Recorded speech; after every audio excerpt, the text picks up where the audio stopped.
Have you ever wondered what it would be like to leave your 9 to 5 and work for yourself? To have complete control over your time, your projects, and your future? Is it the ultimate dream, or just a recipe for non-stop stress? When I first started this journey, building my own projects and launching my Chrome extension, I wasn't sure what to expect. But over time, I've realised just how much I love working this way. The freedom, the challenge, the ability to build something entirely on my own terms, there's nothing quite like it. So, in this video I want to break down the biggest benefits of being a solo startup founder, why it can be one of the most challenging but also most rewarding decisions you'll ever make. One of the best parts of being a solo founder is the freedom to move fast.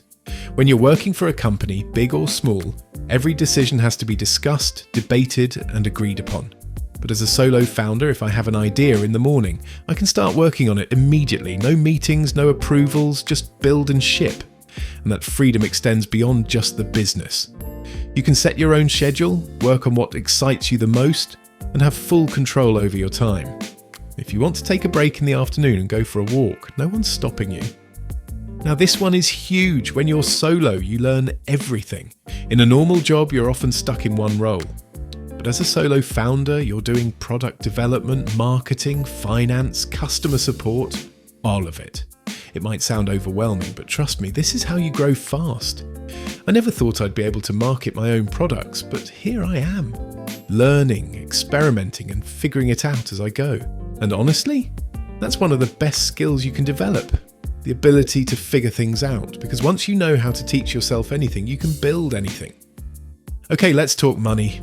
One of the biggest reasons people become solo founders is the financial potential. Unlike a traditional job where your salary is capped, running your own business means there's no limit to what you can earn. And the best part, you own everything.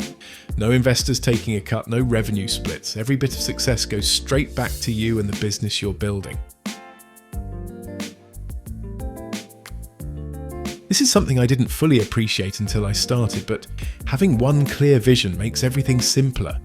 With more people involved, ideas can get diluted, priorities shift, but when you're solo, you know exactly what you want and you can execute fast without distractions. For example, when I was building my Chrome extension, I could make decisions instantly, no need for long debates or approvals.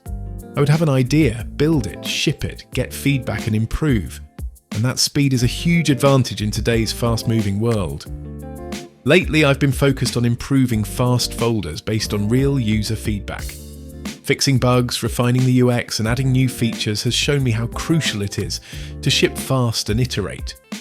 Instead of overthinking every detail, getting something out there and improving it over time is the way to go. Seeing people use something I built and making it better has been incredibly rewarding. Now, being solo doesn't mean being alone. One of the biggest misconceptions about solo founders is that they don't have a team, but in reality, the internet makes it easier than ever to build a support system. There are so many communities out there: indie hackers, solopreneurs, developer groups, Discord chats, Reddit communities. The list is endless. You can connect, collaborate, and get feedback from others who are on the same path. And honestly, some of the best opportunities come from these connections. Don't underestimate the power of a strong network. One of the biggest things I've realised since going solo is how much I've grown. Not just as a developer, but as a person. When you work a regular job, you tend to specialise in a narrow set of skills. But as a solo founder, you're constantly learning, adapting, and pushing yourself outside your comfort zone.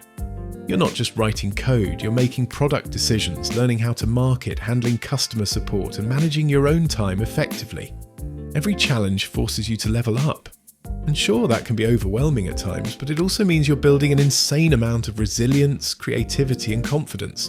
The best part, you start seeing opportunities everywhere. Instead of just following a task list handed to you, you're constantly thinking, what can I build next? How can I solve this problem? What's the next step for my project? This mindset shift is huge because it takes you from being someone who just executes tasks to someone who creates and innovates. And once you experience that kind of growth, it's hard to imagine ever going back to a traditional job. So if you're thinking about becoming a solo founder, my advice, go for it. Start small, build something, learn as you go. And if you're already on this journey, let me know in the comments. What's been your biggest challenge so far? I'd love to hear about it. And of course, if you enjoyed this video, make sure to hit like, subscribe, and I'll see you in the next one.